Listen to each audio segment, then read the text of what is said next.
नमस्कार, मैं विरल चावला योगा स्कूल ऑफ भारत में आपका स्वागत करता हूं। आज हम सीखेंगे पद्मासन के बारे में, यानी कि लोटस पोज। पहले जान लेते हैं इसके कॉन्ट्राइंडिकेशंस। जिस किसी को भी साइटिका, नी प्रॉब्लम, एंकल में पेन या सीवियर बैक पेन है, वो इसको अवॉइड कीजिएगा। सबसे पहले इस तरीके से कंफर्टेबल सिटिंग पोजीशन में लेग्स को स्ट्रेट करके, बैक स्ट्रेट करके बैठ जाइए। उसके बाद राइट लेग को धीरे से उठाकर अपने लेफ्ट थाइस पे रखकर इस प्रकार से अर्ध तितली आसन में एंकल को, नीज को मूवमेंट दीजिए। प्रेगनेंसी में भी इसको अवॉइड कीजिएगा। इसके बाद इस तरीके से दोनों हाथों से अपने राइट लेग को पकड़कर हिंडोल आसन, यानी कि जैसे बच्चे को खिलाते हैं उस प्रकार से पूरे लेग में मूवमेंट दीजिएगा। बॉडी को पूरा ट्विस्ट कीजिएगा, स्ट्रेच फील कीजिएगा। पद्मासन को करने से पहले ये कुछ प्रिपरेटरी आसन्स हैं जिनकी वजह से आपकी फ्लेक्सिबिलिटी इंप्रूव होएगी। नीज में, एंकल में मूवमेंट की वजह से आप उस पोजीशन में अच्छे से आ पाएंगे।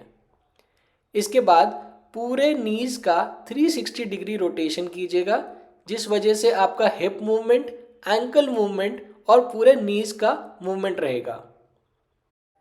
इसके बाद धीरे से इस पैर को रिलीज करके स्ट्रेट होके दूसरे पैर के साथ इसी प्रकार से तीनों आसन्स के सीक्वेंस को कीजिएगा। रिलैक्स कीजिए। अब लेफ्ट लेग को उठाकर लेफ्ट एंकल को राइट थाइस पे रखकर अर्ध तितली आसन के तौर पर नीज पे मूवमेंट दीजिएगा, अप एंड डाउन। ध्यान रखिएगा, अगर आपको दिक्कत होती है या स्ट्रेन पड़ता है तो कृपया जोर मत लगाइएगा। जितना हो सकता है उतना कंफर्टेबली कीजिएगा। इसके बाद अपने नीज को और पैर के तलवे को अपने हाथों के फोर आर्म्स पे फिंगर्स इंटरलॉक करके पूरे लेग में मूवमेंट दीजिएगा। इसको हिंडोल आसन कहा गया है, जिस वजह से आपका हिप मूवमेंट, एंकल मूवमेंट, नी रोटेशन और बैक में मूवमेंट रहेगा। फ्लेक्सिबिलिटी इंप्रूव करने के लिए बेनिफिशियल रहता है। इसके बाद नीज में कंप्लीट 360 डिग्री रोटेशन। पद्मासन एक तरीके का मेडिटेटिव पोज है, जिस वजह से आपका माइंड रिलैक्स होता है, कंसंट्रेशन पावर बढ़ती है और स्पिरिचुअल जर्नी की शुरुआत करने के लिए काफ़ी बेनिफिट करता है। अगर फिजिकल एस्पेक्ट्स में बात करें तो आपकी स्पाइन, आपके menstrual problem, pelvic region, sciatica, इनके लिए काफ़ी बेनिफिशियल है। आपके नीज की फ्लेक्सिबिलिटी के लिए, इनर थाइज की फ्लेक्सिबिलिटी के लिए काफ़ी हेल्प करता है।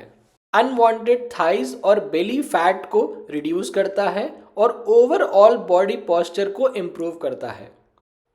इसके बाद बद्ध कोण आसन, यानी कि दोनों पैर को मोड़कर दोनों पैर के तलवे जोड़कर आपके पेरिनियम रीजन के जितना पास ला सकते हैं उतना लेकर आइए और तितली आसन यानी कि बटरफ्लाई पोज में आकर दोनों हाथों से पैरों को पकड़कर नीज में अप एंड डाउन मूवमेंट दीजिए। ये मूवमेंट एकदम स्लो रहेगा। पूरी नीज को ऊपर ले जाकर एल्बोज से टच करने का ट्राई करना है और नीचे ले जाते हुए ग्राउंड पे टच करने का ट्राई करना है। इसमें ज़्यादा स्ट्रेन नहीं करना, बॉडी पे प्रेशर नहीं डालना। जितना पॉसिबल हो सके कंफर्टेबली सिर्फ उतना कीजिएगा, किंतु बातों का ध्यान रखने के लिए बैक को स्ट्रेट रखिए, पैरों को आपस में जोड़े रखिए। जितना हो सकता है मूवमेंट को स्लो कीजिए ताकि आपकी मसल्स रिलैक्स हो पाए, जो स्टिफनेस है, जो बॉडी पेन है, वो जा पाए। इंटरनल थाइस में जो बॉडी की स्टिफनेस रहती है, जिस वजह से हमको पद्मासन करने में या तितली आसन करने में जोर आता है, इसको करने से उसमें बेनिफिट मिलेगा। इसके बाद इनहेल करते हुए पूरी बॉडी को पीछे स्ट्रेच कीजिए और एक्सहेल करते हुए धीरे धीरे बॉडी को नीचे ले जाते हुए अपनी नोज को अपने टोज पे टच करने का ट्राई कीजिए। ट्राई करते हुए जितना पॉसिबल हो सके आप उतना ही झुकिएगा। इनहेल करते हुए पूरी बॉडी पीछे और एक्सहेल करते हुए हिप्स की तरफ से आपको बेंड करना है और जितना पॉसिबल हो सके उतना होल्ड करना है नॉर्मल ब्रीदिंग में।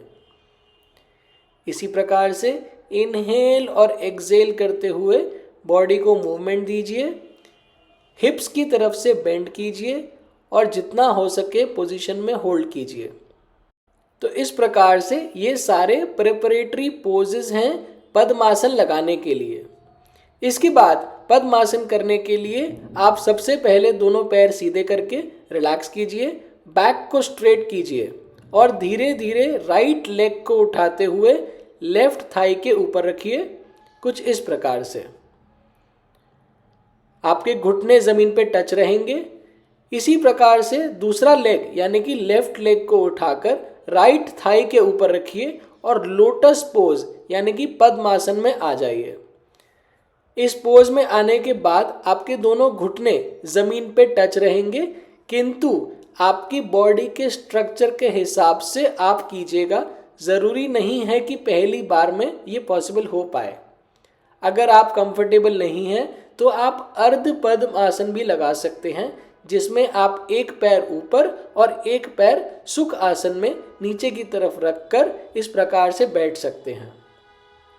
धीरे धीरे कंफर्टेबल होने के बाद आप दूसरा पैर भी ऊपर लाकर कंप्लीट पद्मासन यानी कि पूर्ण पद्मासन में आ सकते हैं। इसी के साथ मैं विरल चावला आपको नमन करते हुए विराम लेता हूँ। मैं आशा करता हूँ पद्मासन के बारे में, इसको सही ढंग से करने के लिए जो प्रक्रिया है, जो प्रिपरेटरी पोजेस है, उसके बारे में आप अच्छे से समझ पाए होंगे और अच्छे से कर पाएंगे। इसके बाद पद्मासन का काउंटर पोज लगाना मत भूलिएगा। काउंटर पोज के लिए दोनों पैरों को एक एक करके खोलकर सामने रखकर स्ट्रेच कीजिएगा, बैक को स्ट्रेट रखिएगा और इस प्रकार से बैठे हुए दंडासन में आ जाइएगा। इसके बाद ही आप पद्मासन खत्म करके रिलैक्स कर सकते हैं। इसी प्रकार से योगा स्कूल ऑफ भारत से आप जुड़े रहिए। धन्यवाद।